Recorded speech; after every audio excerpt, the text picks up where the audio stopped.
cho nên sẽ giá trị ok là rẻ gì à nếu mà tôi rõ nói rồi mấy sự mua cái là rẻ tôi sai thế này à anh đừng có thấy nên tôi sai rồi chẳng sai thì nói nhân đời bé lúc rồi nhớ cho làm bàn này à rồi huy thay nhớ làm bàn nữa thì nó cho nên tôi sai tôi nhiệt trẻ thế là cái là rẻ ít sống cái châu rồi mấy tuần xài luôn mẹ đó tôi sai nếu mua nên bỏ nó rồi mình tính nên mẹ là nếu mua cái là rẻ thế này à ok là rẻ đấy sống cái châu sẽ được tôi sai ok thế thì sai bên mua thì cái châu mà trả thành cái sai này à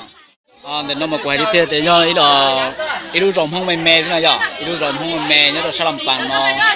lấy cứ mua ở trên bên châu thế thì tính nên chỉ chống thì cứ chỉ số tư đấy giờ thì cứ sẽ đợi cứ hay khoảng lần mười thế ok bên châu là rẻ để tới trong cái người giàu có sai thứ sai rồi chẳng thì cũng mà thành sai tuần gì nữa giờ giờ tính nên đi xuất chống tính nên xuất chống là chỉ mà cứ mua khẩu là rẻ cho cái sản phẩm sai thế bây giờ luôn sinh đâu mà đi cho nó sai này nhở ilu rồi mẹ sư tin nên có chúng mình đi bỏ rồi nhở thì những chân nó giờ lúc chân mua khẩu vị là chỉ chúng mình tua thì nó giờ bây giờ cả khâu khâu nên sai thế này nhở bây giờ sai mua đất chi nhưng mà sai gì tôi sai mua mẹ cho tụi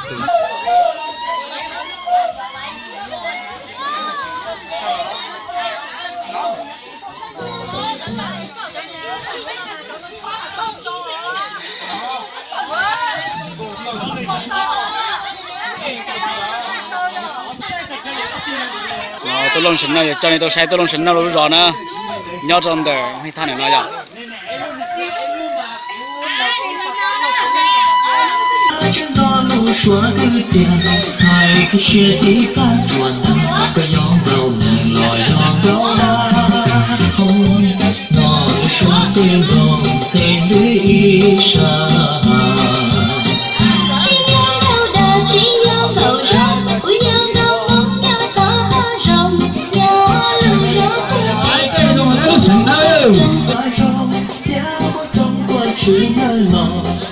của nhau có gió tàu đủ chỉ xa cho mình của chỉ có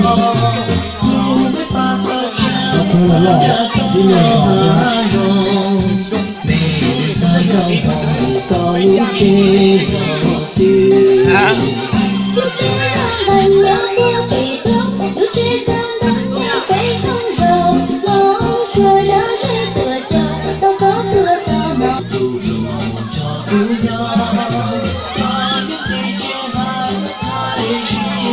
nó tiêu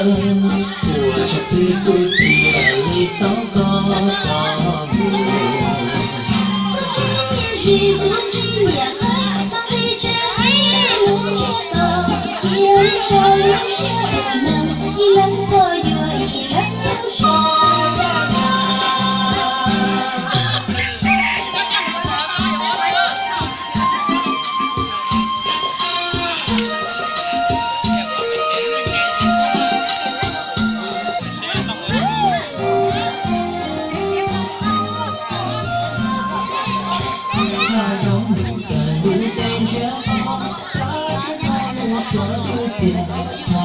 chuyện thứ khác buồn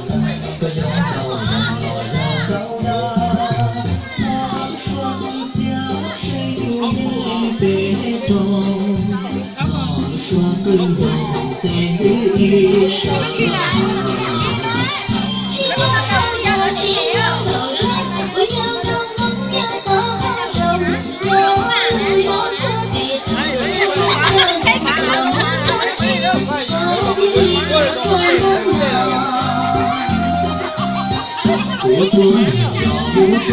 Hãy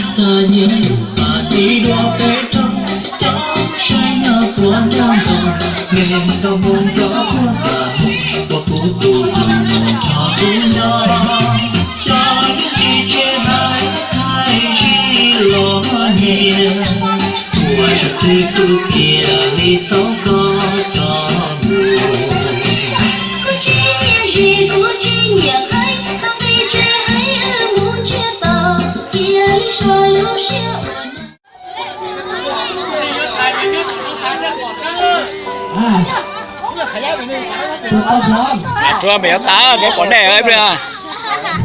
mẹ ta mà chỉ bọn này à ủa cái do à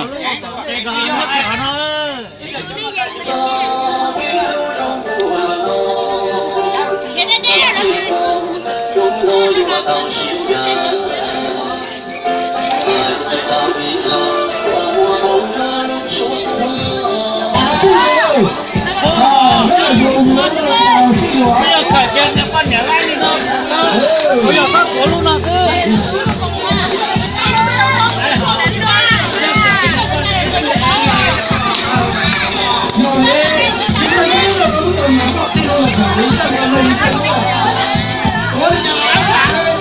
khó khỏi quá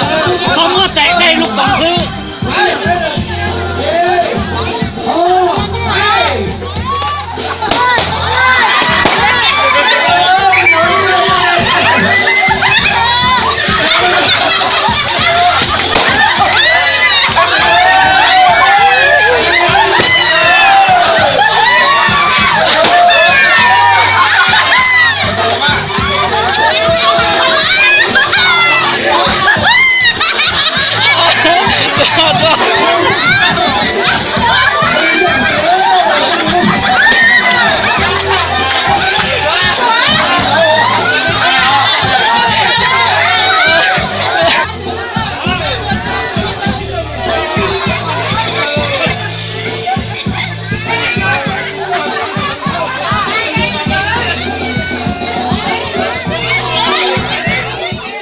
sai cho nhiệt chế đấy nhở chứ mà tao mà nhiệt gì đó cho nó mà nhiệt chế đấy nhở chú lại ý mà cho nhiệt gì số nó mà nhiệt chế nữa à thằng nó cũng bé ta thế gì cho bé vào đây xây lại cảnh chụp đấy nhở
để nhiệt chế đi đây.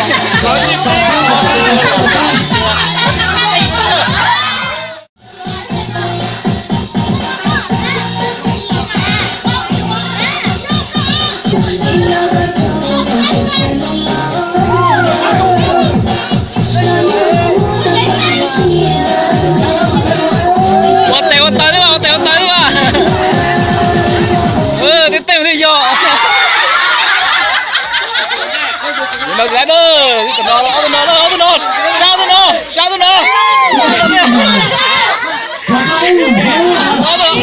anh nó đổ chơi rồi đó à.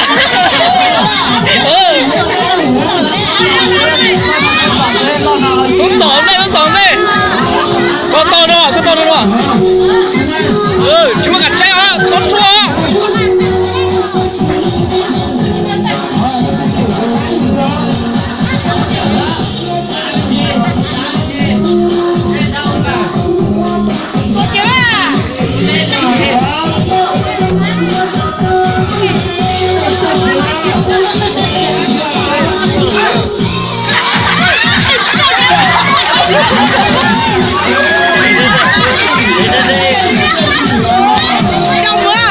Nó tặng hai cái lưỡi rụt.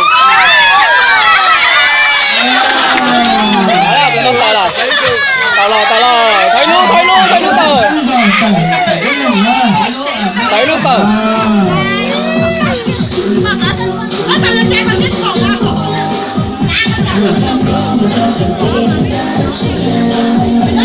Ghiền Mì Gõ để không bỏ lỡ những video hấp dẫn.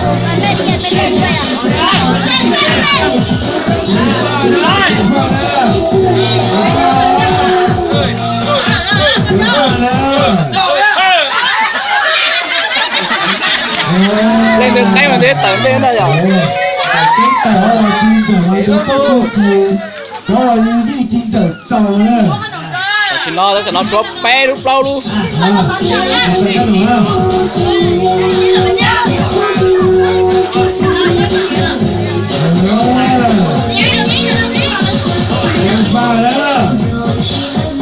Để tay nó đi,